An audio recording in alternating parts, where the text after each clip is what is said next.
I was worried that my relationship with my husband was becoming strained. One day, my mother gave my daughter a stuffed animal as a birthday present, but my niece wanted it, and my husband gave it to her. I got angry, saying it was bad for our child's education, but my husband refused, saying my sister is a single mom. Then my daughter's bombshell statement made me suspect something between my sister and my husband. As I investigated, surprising facts came to light. What on earth did I discover? I knew marriage was easy, but divorce was hard. But actually getting divorced consumed a lot of energy. People who are thinking of getting married from now on should think carefully. You absolutely shouldn't get married on a whim. Did I get married on a whim? Was it really that tough? Well then, let me share my experience. I dated Andrew, whom I met at the company I joined after graduation, and he later became my husband. At that time, I was also 23 years old, and my husband, who was 3 years older, seemed very attractive to me. My husband was very dependable while we were dating, and I have faith that I would be safe with him when we got married. After dating for 2 years, we got married, but when I became pregnant, my husband's behavior slowly began to change. You usually notice significant changes right away, don't you? If he has suddenly become cold or started coming home late, I think I would have noticed and felt uneasy. But my husband seemed to change little by little, so I didn't notice his changes. He seemed less kind, but I thought it was normal for relationships to become more relaxed over time. How was our married life really? When we watched TV, there was no talking. My husband played games on his phone, and I ended up doing housework. We were very affectionate when we first started dating. Friends said we seemed like an old married couple who had lost their spark, but I thought that was just how marriage was. I even believed we were a good couple because we never fought. But after I got pregnant, my husband said, "Since we're having a child, I'll work harder." And the conversations became even less frequent as overtime work gradually increased. By the time our daughter Luna turned 4, my husband always seemed bored at home and was mostly working overtime due to promotions. Since I also work, we had a rule to pool our salaries for living expenses and each save the remainder. I felt uneasy about giving my husband extra money, fearing it might lead to misunderstandings. I don't want to be disrespectful to people who are working diligently, but all that overtime makes me suspicious. My husband didn't come home early even on our daughter's 5th birthday, so I urged him to come home early over the phone. "Hey, where are you now?" "It's overtime, so obviously I'm at work, right? Oh, right. Today was the overnight stay. Sorry, I forgot to mention that. My bad." Are you seriously saying you have overtime on a day like today? An overnight stay? It sounds like a joke. I'm not joking. Seriously, what's so special about today? I was utterly exasperated by my husband's words. That morning, I did say today is Luna's birthday, so please come home early. Thinking back, even though my husband responded, it seemed like he hadn't heard me, which made me furious. I told you, it's Luna's birthday. I've had enough. You don't need to come back. Fuming, I hung up the phone and returned to the living room where my mother, parents-in-law, and daughter were gathered. My father is away on business by himself, and my sister Susan is away traveling with her daughter Molly. Although there were fewer people than usual, my daughter was overjoyed, hugging a themed stuffed animal given to her by my mother and a drawing set given to her by my in-laws. I couldn't bring myself to complain about my husband here. With an innocent smile, my daughter said, "Thank you, everyone." Just seeing her like that warmed my heart. Even my in-laws expressed dissatisfaction with my husband not coming home for our daughter's birthday, but those feelings alone are sufficient. Even though I yelled at my husband, I defended him by saying, "Andrew is doing his best for the family," in front of my in-laws. But deep down, I still wanted him to be home for our daughter's birthday. It turned out to be a sadder birthday than usual. Having someone who hugs you from their heart is the best. I don't need a father who forgets birthdays. But a few days later, an incident occurred. On a day off, my sister Susan came to visit my house with my niece Molly, bringing souvenirs from her trip. That day, my husband was also at home, and both our families and my sister's family came together. The souvenir we received was a bit strange, but I thought I would have liked something more practical like what they sell near the train station, although I didn't complain. My sister has been divorced for 3 years now and is living with her daughter Molly while working. Even so, our parents are fully supportive in raising her, and she manages to get by as a single mother. Because Molly was a year younger, my daughter acts like the big sister. They are both very close and always stuck together when they were together. I felt reassured seeing the two of them getting along well, but then my niece exclaimed, "I want it!" about the stuffed animal my mother had given to my daughter. My daughter earnestly explained, This is something I got from Grandma. If you want it too, Molly, go ask Grandma." "Molly, let's buy one next time for your birthday." I explained this, and my niece nodded understandingly, which reassured me. But then my husband intervened between them. "Luna, you're her big sister, right? Don't be so selfish. Why don't you give it to Molly?" Huh? But this was a gift to me. "So what? You can just get another plush toy like this for the next birthday." When my husband said that, tears welled up in my daughter's eyes. I immediately hugged my daughter and took the plush toy back from my husband. "What are you saying? This plush toy was bought by Grandma at Luna's request." "But Luna is Molly's big sister, right? It's natural to be kind to younger children." "That's a different story altogether. Besides, if you easily accept toys from others like this, Molly might get the wrong idea and take things from people." Even when I said that, my husband didn't seem to understand at all. "Susan is a new mom, you know? It's tough not even having enough to buy children's toys, so it's only natural to give some of Luna's toys." When my husband said that, I was so surprised that I couldn't say anything. I wish my sister would have at least refrained from staying silent and tried to stop my husband. "Do you have the same idea, Susan?" I asked fearfully, and my sister smiled and said, "Well, it's true we don't have the luxury to buy toys." She started saying that. "But there's room in the budget for the trip. Isn't it normal for a mother not to want to teach her children the wrong things?" I said that too, but the argument that my daughter is older almost cost me the stuffed animal. But then my daughter said something unexpected. "Mom, please forgive her. Dad likes Susan, so he's trying his best to be liked." "Huh? What do you mean?" "They are good friends. At kindergarten, I looked out from the garden and saw them walking hand in hand. Dad often talks on the phone with Susan at night. Right, Molly?" My niece nodded when my daughter asked her that.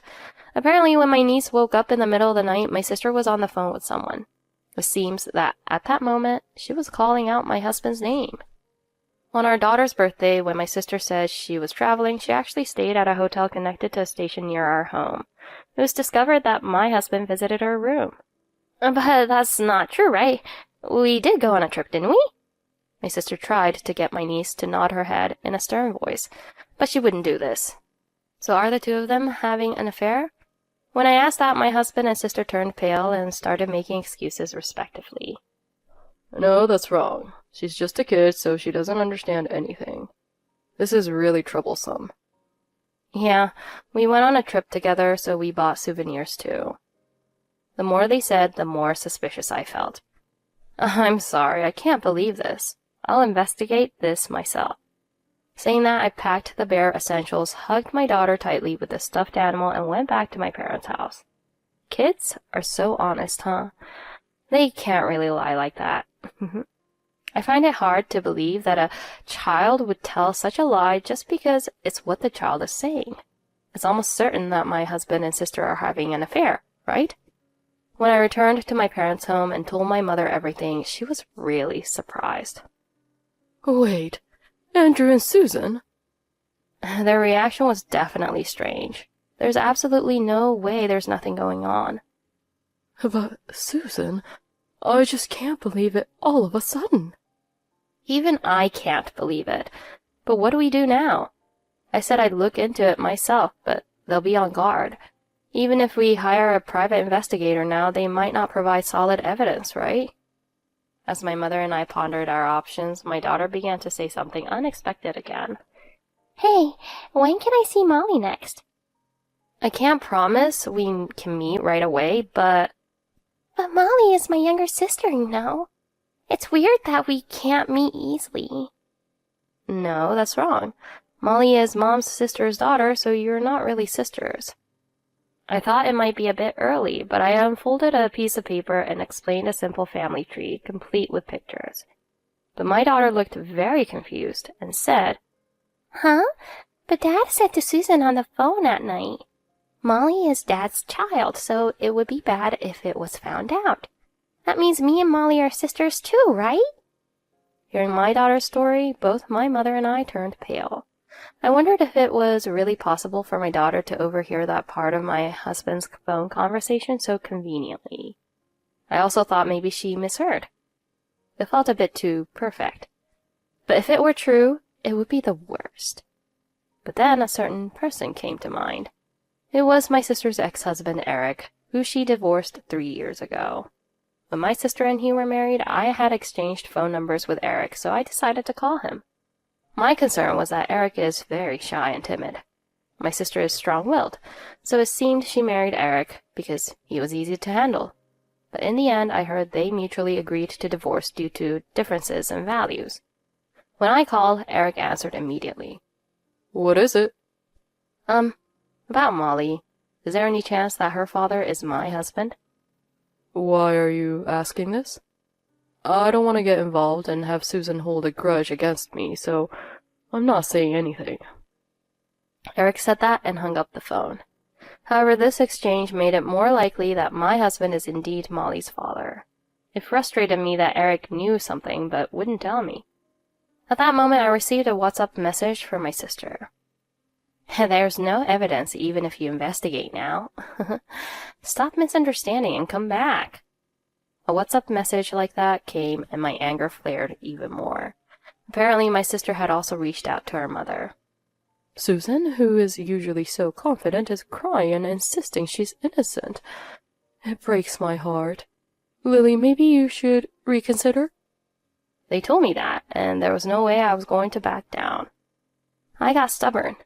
Thanks to that, I figured out a lot of things and succeeded in cornering my husband and sister. I can't let such a husband and sister win.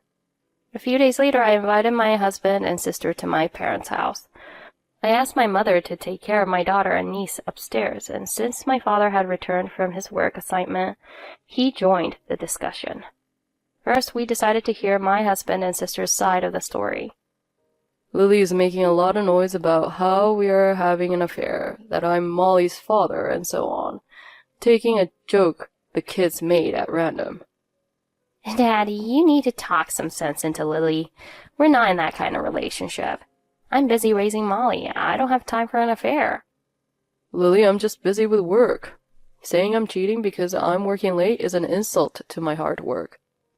They claimed they had done nothing wrong and that I was the one who misunderstood. Is that all you have to say? If it's found out later that you're lying, you'll need to take responsibility as adults. When I said that, both my husband and sister laughed mockingly. But when I prompted a certain person to enter the room, their faces turned pale and they froze. It was Eric who walked in. My sister snapped out of it and glared at Eric with a terrifying expression, and Eric started trembling. Eric, please, stay strong.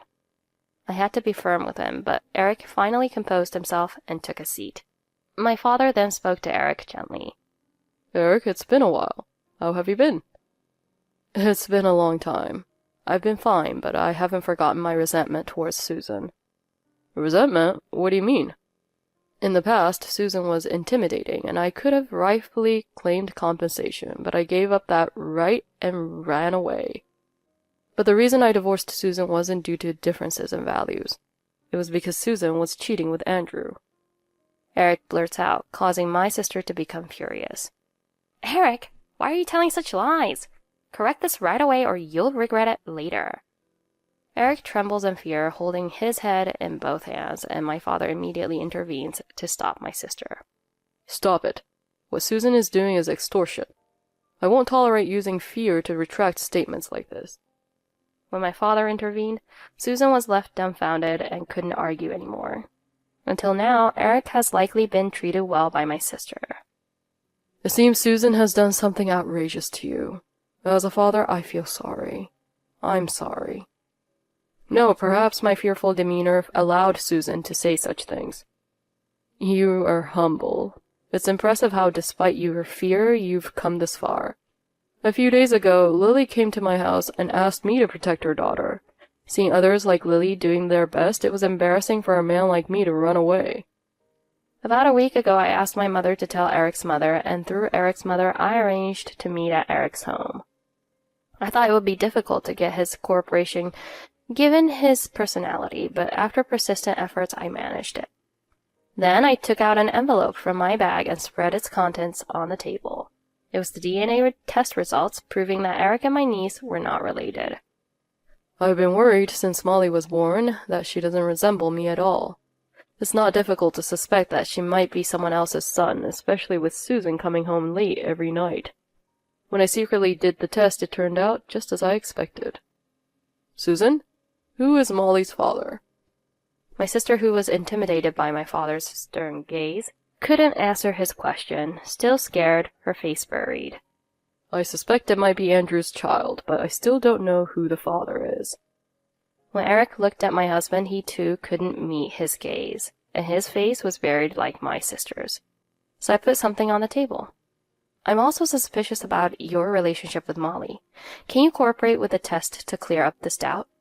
But my husband refused, shaking his head with a pale face.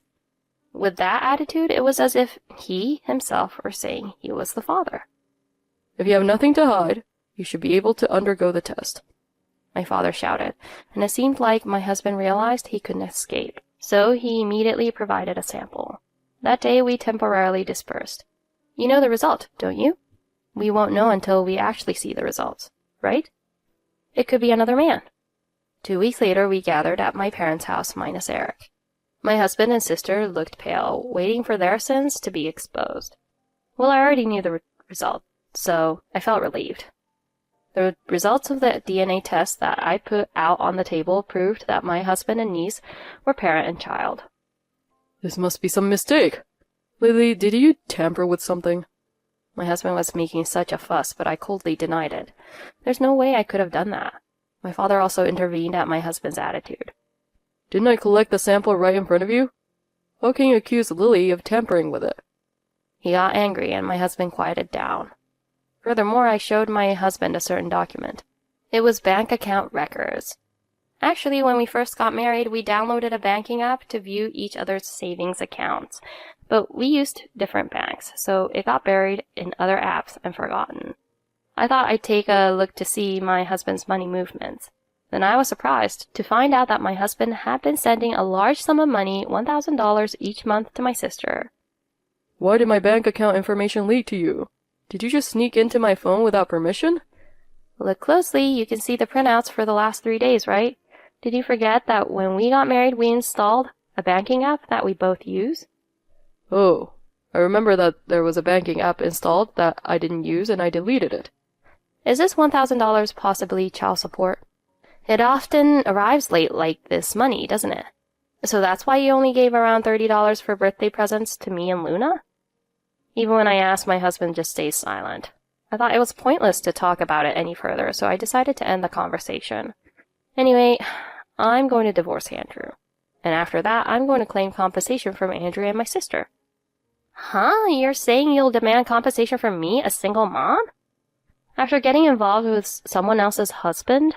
What are you saying? It's disgusting that you and my husband would get together. If you're going to do that kind of thing, be prepared to be sued for compensation. Or maybe you should ask Andrew to pay you. It seems like he has the leeway to pay you $1,000 a month. When I said that, my husband raised his voice and my sister began to get angry. Why do I have to pay for her too? Huh? It's partly your fault too, so take responsibility. Why is it my responsibility? If you earned more, it would be a different story. You even made me pay on our dates. You insisted on paying, didn't you? As my husband and sister started a heated argument, my father kicked them out of the house. Well, we'll settle this through lawyers then. Just before closing the front door, I said to my husband and sister with a smile, well, it's only natural since he cheated. When they were having fun, it was good, but the affection crumbled at the slightest touch. After that, my husband and I divorced and I claimed child support. Naturally, I demanded compensation from both my husband and my sister. It seems my husband took on debt to pay the compensation because I was said to receive the majority of the property division. He called me and said firmly, "I'm not going to pay Susan's share of the alimony," he asserted. My husband has repayments and child support payments to make to me. At work, it seems he messed up his job due to an affair with my sister and got transferred to a different department, significantly reducing his income. Even though it's just him, life must be tough. As for my sister, she pleaded with me to accept installment payments, knowing she couldn't pay all at once. Knowing my sister had no money, I agreed it was better to accept installments than risk her evading payment altogether by insisting on a lump sum. My sister, who had been working part-time until now, has been leaving her niece with my parents and working tirelessly. Until marriage, she worked as a part-timer, then as a full-time housewife and single mother, and after that, she only worked part-time. It seems that obtaining regular employment as a full-time employee was difficult for her after she passed her mid-30s. I heard that she's working multiple part-time jobs, and it's physically demanding these days. It seems tough for her now that she's paying child support to our parents for taking care of her niece. Our parents have no intention of letting her live at home, so she's spending her time alone and lonely. I'm glad my niece didn't stay with her or my husband. I have concerns about both of them as parents. I don't care what happens to my husband and sister, but I need to protect my kids. So now I'm living at home, a family of 5 daughter-niece parents. My niece also got her favorite stuffed animal for her birthday, and my daughter and niece play dolls together. My niece is the child of my husband and sister, but the child is innocent. She's an honest and sweet girl, and I want to take care of my niece as much as I do my daughter. By the way, I'm still working hard at raising my kids. It's a bit tough, but with my parents supporting me, I feel like I can manage even though it's hard now, thinking that eventually they'll grow up and leave my care. If my daughter and niece grow up healthy and lively, that's all I need. Watching my children grow is the most exciting part.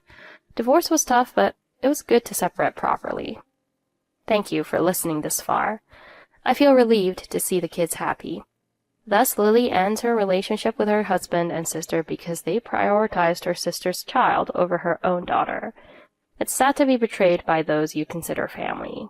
Many men have a relationship with other women despite having a wife and daughter. It's important to be careful not to be deceived by such men.